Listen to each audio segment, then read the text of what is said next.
Lucas capítulo 5, a partir do versículo 12. Certo dia, numa cidade, havia um homem coberto de lepra.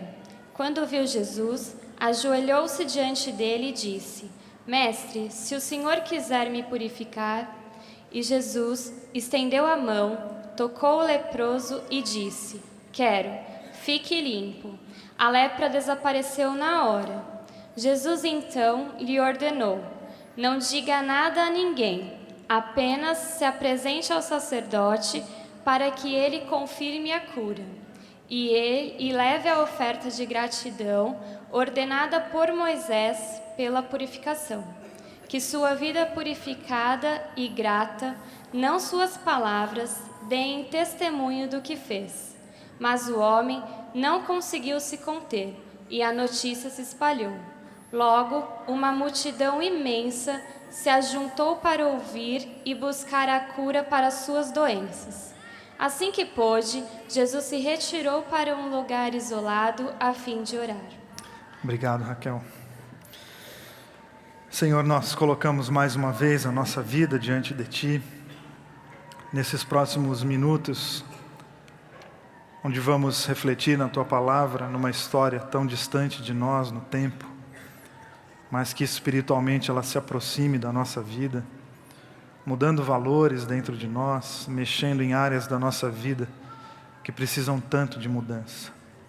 Abençoa, meu Deus, quem está aqui hoje de manhã, as pessoas que vão ouvir esse CD, as pessoas que um dia vão acompanhar essa mensagem através da internet, aonde ela chegar, qualquer que seja o coração, ela seja apresentada como um farol iluminando a noite escura, que seja um tempo de paz para o coração desesperado. É o que nós te pedimos em nome de Jesus. Amém. Eu já contei aqui há algum tempo, mas vou contar hoje de novo. Me permitam contar de novo uma história que eu vivi há algum tempo. No meu prédio, eu estava na academia do meu condomínio e por diversas vezes lá na academia eu encontrei com um senhor que estava fazendo reabilitação física. Acho que ele tinha tido um AVC ou alguma coisa parecida e ele tinha sempre a companhia de duas pessoas, uma delas era fisioterapeuta e ficava fazendo exercícios para ele recuperar os movimentos. E me encontrei com ele diversas vezes, dava bom dia, uma conversa assim rápida. E um belo dia, nós ficamos perto um do outro. Ele falou: e aí, menino, tudo bem? Eu falei: tudo bem, e o senhor? Ele: você não está vendo? Falou brincando, né? Ele tinha uma presença de espírito boa. Estou aqui tentando. Eu falei: mas o senhor, com teu esforço e tua boa vontade, logo vai estar correndo comigo aqui na esteira. Ele: pode ser. Aí conversa vai, conversa vem, estava uma conversa muito agradável, muito gostosa, até que ele fez a fatídica pergunta: o que você faz da vida? Eu falei: não, estava indo tudo tão bem, nossa amizade estava ganhando raiz, e agora você vem com essa pergunta imoral para mim. Aí eu pensei, sabe quando você fica 3 segundos pensando, elaborando uma mentira bem legal?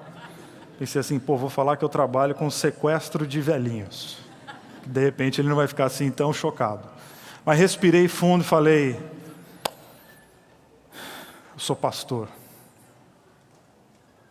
Ele olhou para mim e falou: quê? E as duas auxiliares dele, né, com aquela cara de paisagem, tentando não emitir nenhum juízo de valores com a profissão do pastor. Eu falei: senhor, eu sou pastor. Aí ele olhou e falou: rapaz, você está de brincadeira. Eu falei: não estou. Eu estou morrendo de vergonha, mas de brincadeira eu não estou. Aí ele continuou a conversa e ele falou assim: não, mas pensando bem, até que vocês fazem uma coisa boa. Aí eu já pensei assim: vocês quem, cara pálida? Vocês é muita gente. Só estou eu aqui, só tem eu de pastor. Vocês quem, né? Aí ele: não, porque, por exemplo, às vezes eu estou zapeando ou televisão, eu falei: para, senhor, para. Porque agora a gente precisa continuar a conversa. Que agora eu vou explicar para o senhor algumas coisas a respeito de como eu sou pastor e de que igreja que eu sou pastor. Porque essa comparação que o senhor começou a fazer da televisão, aí nós já vamos parar agora. Aí ele começou a rir. E eu, de fato, expliquei para ele um pouco de como que a Bethesda funciona em contrapartida com outras profissões de fé evangélicas. E ele falou, poxa, então a tua igreja é bem diferente, né? Eu falei, bem diferente. Se eu não fosse pastor lá, eu não seria pastor em mais lugar nenhum, tampouco nas igrejas que o senhor tem acompanhado aí pela televisão. E a nossa conversa, então, ficou desarmada e a gente conseguiu ter uma conversa saudável e engraçada. Acabou sendo uma conversa engraçada. A minha vergonha de falar que eu sou pastor, eu dou minha palavra para vocês, ela é real, ela é verdadeira. Não é uma brincadeira e nem uma ilustração que eu inventei para poder começar a pregação de hoje. Não, é fato, essa história aconteceu e a minha vergonha também aconteceu e continua acontecendo. Porém, todavia, contudo, eu tomei a decisão de sempre que falar que eu sou pastor, eu dou o passo seguinte, que aí eu digo como que eu sou pastor. Porque quando eu falo como eu sou, eu perco a vergonha. Quando eu falo a igreja que eu trabalho e a proposta de espiritualidade que eu apresento, que eu prego, eu perco a minha vergonha, eu falo dela em paz, eu falo dela com o meu coração absolutamente tranquilo, a respeito daquilo que tenho falado, a respeito dos 2 livros que eu escrevi, a respeito de tudo aquilo que eu tenho feito como pastor nos últimos anos. Eu não tenho vergonha disso. Porque eu aprendi que a religião pode sim ser vivida como um projeto de vida encantador. Eu aprendi que a religião pode sim deixar a nossa vida muito mais bonita. E eu sei que ao falar isso eu estou advogando em causa própria, e sei que o meio, como já disse, não contribui muito com a minha defesa, mas eu aprendi a ter uma leitura e uma percepção do reino de Deus, de um reino atual e de um reino que liberta, porque Jesus representa isso. Jesus é representante de um movimento atual. Jesus era uma pessoa antenada, não era um alienador. Não era um alienante alienador, ele não era um produtor de ópio que ficava anestesiando as pessoas e desconectando ela das suas realidades. Não, Jesus foi uma pessoa atual, antenada, conectada com seus dias. E falou coisas absolutamente relevantes para a vida das pessoas, conectando o coração das pessoas com a vida.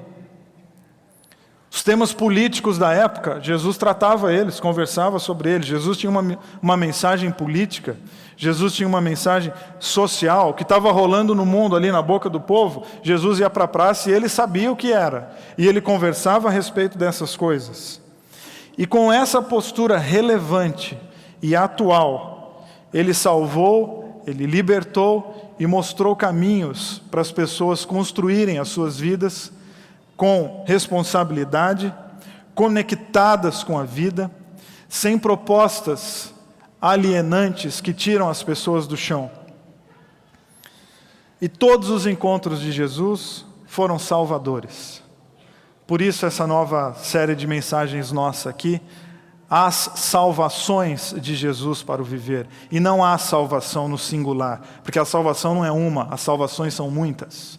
E os encontros de Jesus foram todos salvadores, inclusive aqueles com os quais ele pegou pesado, porque com algumas pessoas Jesus pegou pesado. Geralmente com os líderes da religião que oprime. Jesus pegou muito pesado com essas pessoas. Então nós pregamos sim o evangelho da salvação em Jesus Cristo. Essa é a nossa mensagem. E ela precisa sim ser divulgada, ela precisa sim ser anunciada, mas não como uma proposta de salvação para a morte, uma proposta de salvação para a vida, porque você está vivo. É salvação para hoje. A salvação anunciada aqui é para agora, é para esse domingo, é para a sua vida. Por quê? Porque pregamos, porque acreditamos que existe vida antes da morte. Porque a grande questão é, existe vida depois da morte? Existe. Mas tem uma outra questão que não se preocupam, é que existe vida antes da morte. que a vida não precisa ser um suceder de dias vazios e sem sentido. Não, existe salvação para enquanto estamos respirando, para enquanto estamos dirigindo, para enquanto estamos amando, para enquanto estamos na vida, fazendo tudo aquilo que precisamos fazer. E esse texto que a Raquel leu para a gente nos ensina e nos dá ideias e propostas exatamente de uma salvação para os nossos dias e para enquanto estamos vivos. Eu acredito mesmo que Jesus curou esse leproso. Acredito que Jesus curou esse e outros que nem estão relatados aqui. Mas, assim como acredito que essa história é para nós hoje uma verdade espiritual. São conceitos para a nossa vida aqui. Esse leproso, ele de alguma maneira está representado em algumas situações que nós vivemos. Então, eu quero repartir alguns conceitos e algumas ideias, pensando nessa vida religiosa que pode ser bonita, pensando nessa proposta de salvação que é para antes da morte e no que precisamos fazer para que de fato a nossa vida religiosa seja frutífera, bonita, que ela não seja motivo de envergonha em situação alguma, e o que precisamos fazer para tratar essas feridas que nós temos dentro de nós. E a primeira coisa que eu quero pontuar com vocês, nessa sua caminhada cristã, é para você não colocar no teu coração, jamais, que a dor é um instrumento secreto de Deus para produzir salvação em você. Porque a pressão para a gente pensar assim é muito grande. Sabe, Deus enviou um probleminha para quê? Não, para te salvar. Meio bipolar, entende? Ele dá um problema para depois dar a solução, e Deus sempre ensina a gente com coisa ruim. Eu acho impressionante como que isso é forte, como que isso cai no nosso coração. Deus ensina como? Desemprego, câncer e pneu furado. Pedagogia divina. E nós, seres humanos, os professores que estão aqui hoje, os pedagogos, têm métodos de ensino muito mais criativos que Deus. Né? Ensina com historinha, com massinha, com jogos lúdicos. E Deus, é só desgraça. Será mesmo que do Pai das luzes pode vir alguma coisa ruim para ensinar qualquer coisa boa? Será mesmo que o Criador de todas as coisas, o Deus revelado em Jesus, que a Bíblia define como amor, usa mesmo de coisas ruins para te ensinar alguma coisa? Será mesmo que esse Deus é tão sádico ao ponto de não conseguir usar uma pedagogia mais brilhante, mais bonita, para colocar as pessoas, fazer da vida das pessoas um projeto mais bonito? Não, do Pai das luzes não pode vir nada de bom. Do que vem de Deus é amor e paz, porque é assim que Ele é. Acho muito legal no texto, porque o leproso, que você viu a história tão clara para nós de um leproso que está numa cidade e está coberto de lepra, excluído socialmente, com uma doença que não sai nunca. Ele olha para Jesus e diz assim: Senhor, se o Senhor quiser, eu posso ser curado, eu posso ficar limpo. O que é que Jesus diz? Eu quero. Eu quero. Eu quero, porque essa é a minha vontade para todo mundo, que todo mundo fique limpo. Eu quero porque o meu desejo é que todas as pessoas sejam purificadas. Eu não quero ninguém andando por aí sujo, excluído, marginalizado, colocado às margens da sociedade, esquecido pelas pessoas. Não, então não foi Deus que marginalizou ele? Não, foi uma doença chamada lepra, que era inaceitável, as pessoas colocavam ele de lado. E Deus? A Deus chega dizendo assim: eu quero isso para você e eu quero isso para todas as pessoas, porque viver com feridas no corpo nunca foi a vontade de Deus para ninguém e nunca será. Porque viver excluído nunca foi a vontade de Deus para ninguém e jamais será. Então a gente precisa parar com essa história de que para significar e para a dor dar algo, para a dor se tornar algo bonito, a gente tem que falar que foi Deus que mandou. Não. Não, a dor não é um problema enviado por Deus. Mas isso não quer dizer que a dor não possa te aproximar dele. Isso precisa ficar muito claro.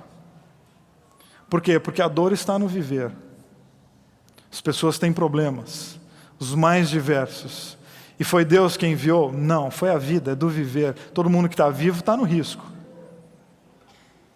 Agora, isso pode me aproximar de Deus? Claro. E o que define se a dor vai me aproximar de Deus ou não? A maneira como eu vou encará-la. A maneira como eu vou passar por isso, ou seja, a maneira como você vai passar pelos seus processos doloridos, isso, a sua postura vai definir se você vai se aproximar de Deus ou se distanciar dele.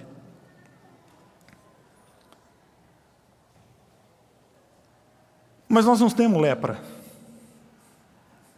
Nós lemos um texto de um leproso e nós não temos lepra. Não, nós não temos lepra literal. Nós não temos essa lepra aqui que aparece na pele. Mas nós temos outras, internas, que também deformam, que também machucam e que também excluem. Nós temos outras que também nos colocam à margem da vida. Nós também temos lepras, que são coisas que no decorrer da nossa vida, no processo da nossa vida, elas apareceram e elas foram também nos definindo e nos definhando. O texto que nós lemos começa assim: certo dia, numa cidade, havia um homem coberto de lepra. Então a gente pode trocar assim e dizer: certo dia em São Paulo, certo dia na Betesda, havia uma pessoa coberta de... E a gente pode trocar a palavra lepra por qualquer outra coisa. E aí a gente chega nessa história. Hoje de manhã, aqui na Betesda, existe uma pessoa coberta de tristeza. Hoje de manhã existe uma pessoa que coberta de depressão. Hoje de manhã existe uma pessoa que coberta de ilusão. Ah, não dá para ver. Não dá, mas exclui, atrapalha, entristece e causa extremas dores internas. Então nós poderíamos falar de diversas coisas, eu quero falar de algumas. Vou trocar a palavra lepra por algumas outras palavras aqui. Então, pode ser que haja pessoas aqui vivendo e estão cansadas e oprimidas e colocadas à margem e vivendo uma vida, uma subvida, porque ela está coberta de traumas.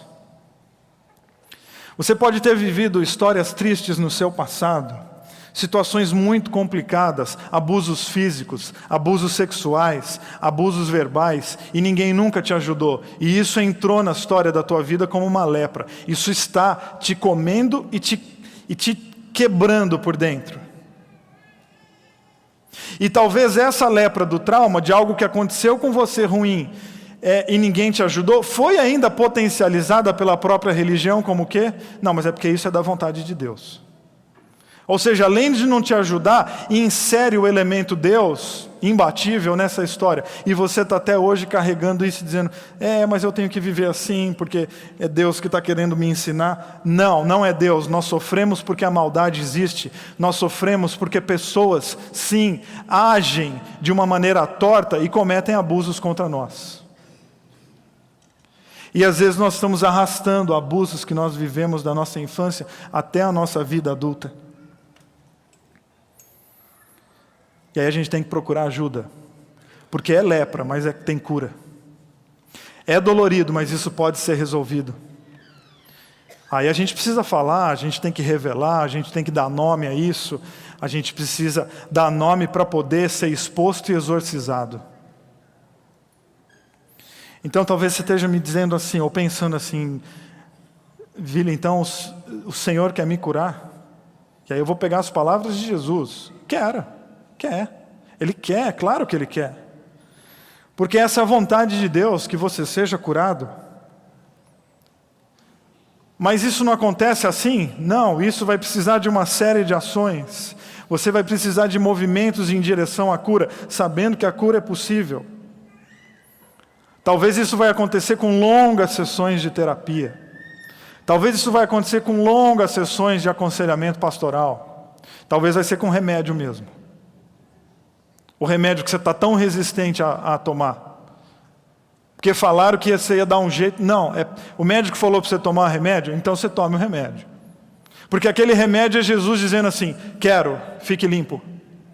Porque esse psicólogo tratando o teu coração é Jesus dizendo: quero, fique limpo. Porque Ele quer. Então, se Ele quer, eu e você temos que ser proativos em buscar os caminhos para tratar esses traumas. Talvez esse trauma vai ser resolvido na hora que você sentar com essa pessoa que causou o trauma e vocês lavarem a roupa suja.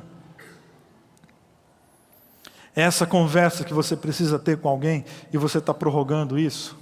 Prorrogando, e a vida está passando, que era uma semana e passou 3 meses e 5 anos, e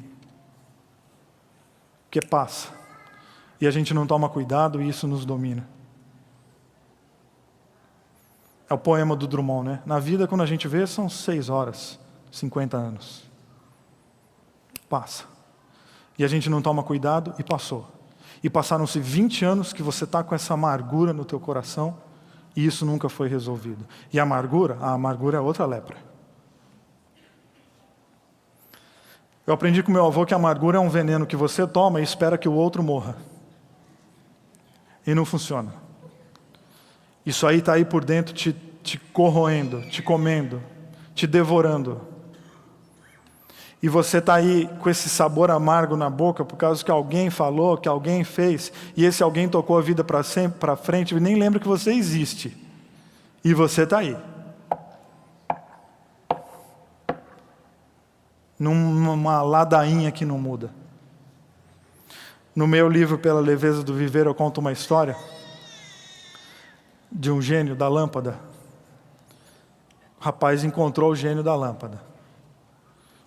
Aí ele ficou todo feliz, né? Porque todo mundo quer encontrar esse gênio. Eu também procurei ele tudo que é lugar. Lá no Saara eu fiquei procurando, porque lá tinha um pouco a ver. Não encontrei. Aí ele achou o gênio da lâmpada. Aí ele esfregou lá, o gênio apareceu. Falou, você pode pedir o que você quiser. Mas esse gênio aí não era 3, não, porque não era tão bondoso assim. Era um pedido só. O que você pedir, eu te dou. Aí o rapaz começou a pensar, o que eu peço, o que eu peço. Aí o gênio falou, mas tem uma questãozinha. Tudo que você pedir, o seu pior inimigo ganha em dobro. Olha como muda, né? Uma frase muda a nossa vida. Estava tudo bem, né?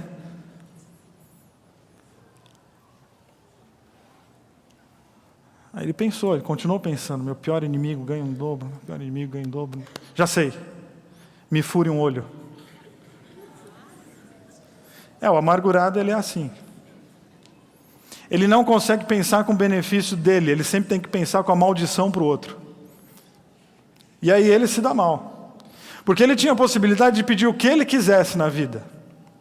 Mas quem que tomou a decisão? Foi ele? Não, foi a lepra da amargura, que roubou dele a possibilidade de ter alguma coisa boa. Porque não é ele que decide, é a lepra. É a amargura. E isso está dominando todas as ações e todas as motivações da vida dele. Então, a amargura sai assim, né? Não sai. É processual, porque ela entrou processualmente. Como é que ela vai sair instantaneamente? Amargura não é miojo, não, que você faz em 3 minutos. Amargura demora. Você ficou 10 anos tratando esse ódio dentro de você, aí você está achando que hoje, no final do culto, a gente resolve isso? Não, são muitos passos.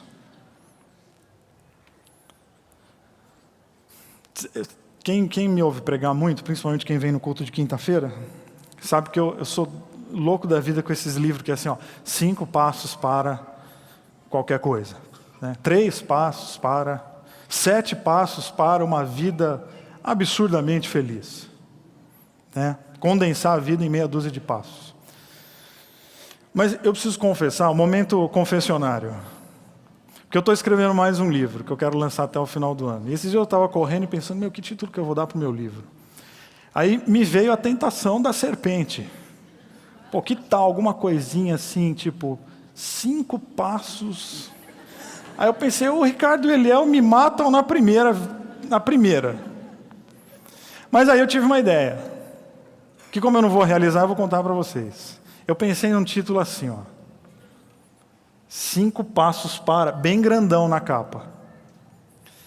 E letrinha de contrato de banco. Os irmãos gerentes de banco me perdoem. Sabe aquela bem pequenininha? Que é 5 passos para uma longa caminhada. Não é bom? Porque aí o título não quer dizer nada. Mas quando a pessoa olhar de longe o meu livro, vai falar assim, 5 passos. Mas é para quê? Não importa, meu. Esse negócio de 5 passos é ótimo. 5 passos para me levar em qualquer lugar tá bom. É só 5 ainda. Mas na letrinha do banco lá que vocês não iam ler, ia estar assim: por uma longa, 5 primeiros passos de uma longa caminhada. Eu não estou sendo desonesto. Porque aí você ia começar a ler o livro e ia falar assim: então, nós vamos começar a dar 5 passos, mas eu não sei que horas acaba. Eu falo assim: pô, mas aí você está sendo desonesto. Não, mas eu estou na média, que todo mundo que escreve livro assim é desonesto. Então eu estou igual, até o momento eu estou igual. Então não tem 5 passos, né? Tem milhões de passos. Agora, tudo começa com alguns, com a decisão. A decisão maior de olhar para Deus e dizer: Deus, o Senhor quer que eu fique limpo? Quero. E quando a gente diz absorve esse quero, a gente tira um dos maiores pesos do nosso coração, que é o peso de achar que Deus está colocando coisa ruim para ensinar coisa boa. Outra lepra, a própria religião. Eu sei que eu comecei falando bem da religião, mas eu também preciso admitir que por vezes ela é um problema. Infelizmente eu preciso colocar a religião na minha listinha de lepra. Porque tem muita gente no mundo religioso instrumentalizando Deus para o benefício próprio, transformando aquilo que deveria libertar num espaço carcerário, infelizmente. Então, para alguns, a religião tornou-se uma lepra. Porque a religião, como tudo na vida, é ambígua. Tem caminhos que produzem vida, mas tem caminhos que produzem morte. Então, o que eu estou dizendo é que a gente precisa ter a sabedoria de consultar o nosso coração para pensar quais são os caminhos religiosos e de espiritualidade que eu estou absorvendo. Para quê? Para que eles me libertem e não me prendam. Para que eles me curem e não roubem pedaços sagrados da minha alma. Outra, a imagem. Esse negócio de imagem hoje é demais, né? Manter as aparências. Manter as aparências para quem? Manter as aparências para quê?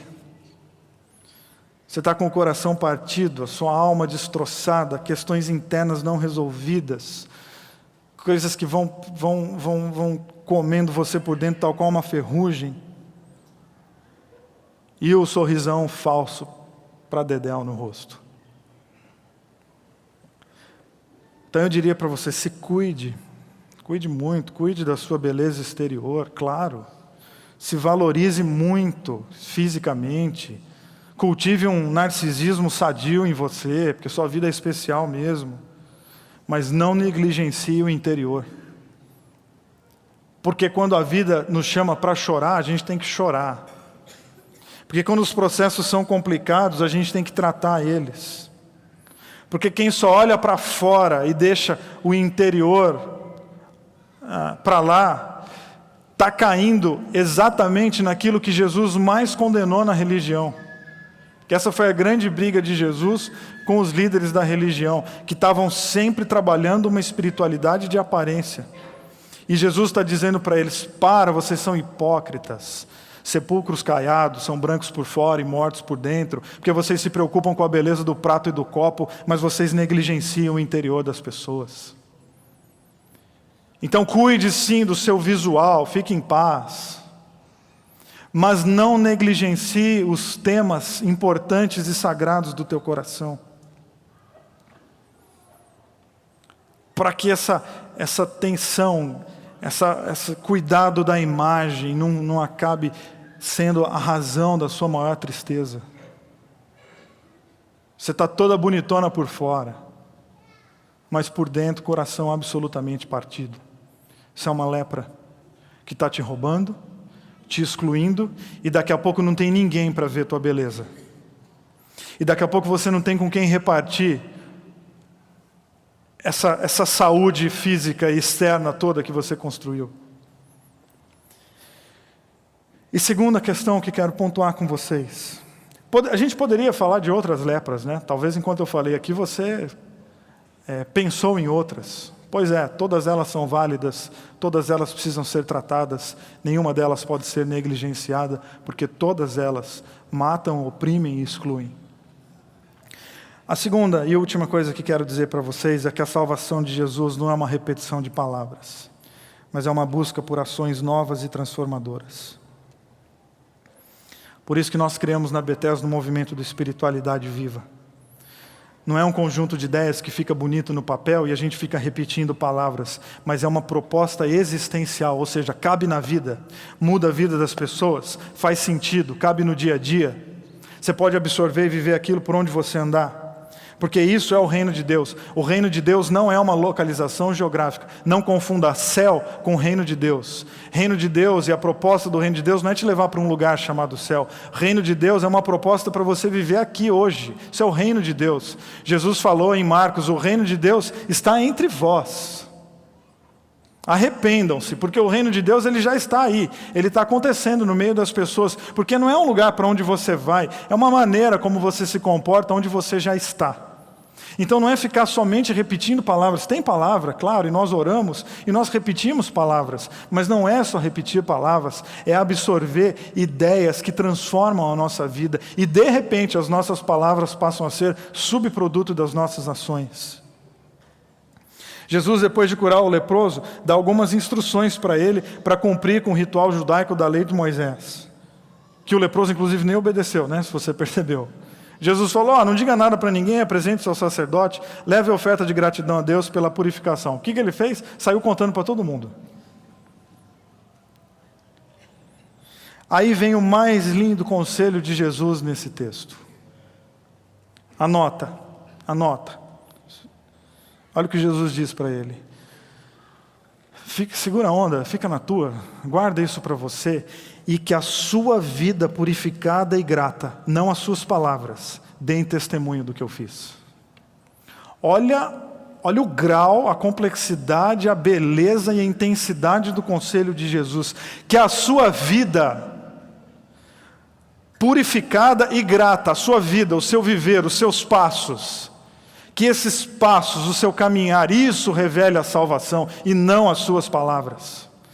Que esse seu andar, que esse seu movimento revelem quem eu sou. Porque se você andar desse jeito, você não precisa nem falar, é a tua vida que mostra isso. Os teus passos mostram a salvação recebida por Jesus.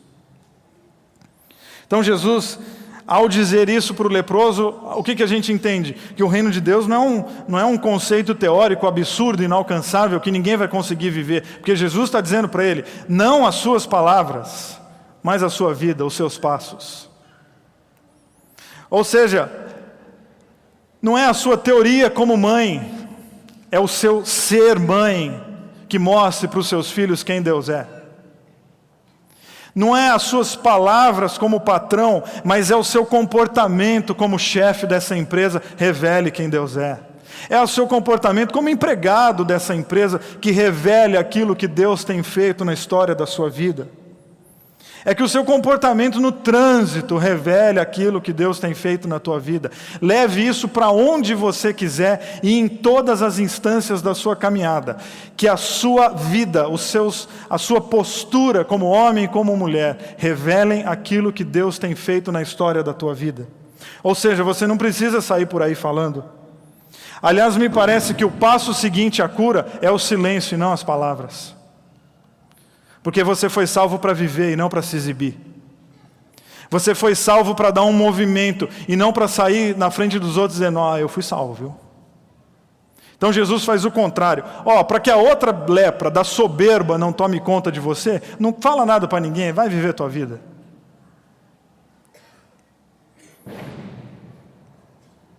Jesus está falando para ele, tem a ver com imagem, né? Tem a ver com o tipo de religião que o cara se submete. Não, deixa eu falar para vocês, porque eu sou eleito. Sou escolhido do Senhor. Aí Deus está falando, papinho furado. Vai viver tua vida. Você foi eleito para ficar quieto, meu. Vai viver tua vida e dar movimento para a vida cristã que você diz ter.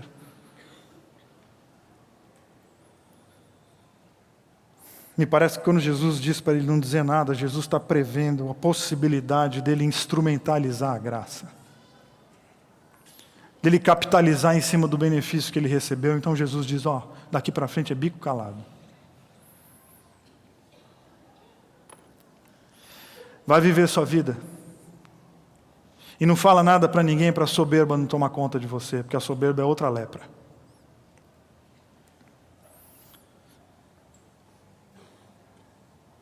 Não fala não, sabe por quê? Porque talvez você tenha a capacidade de falar bonito, e falar bonito pode ocultar terríveis posturas tuas. Então não fala não, vai viver. Porque quem sabe falar, né? Quem sabe falar engana qualquer um com a fala. E Jesus está dizendo, não fala não, vai viver. Fica quietinho, silêncio.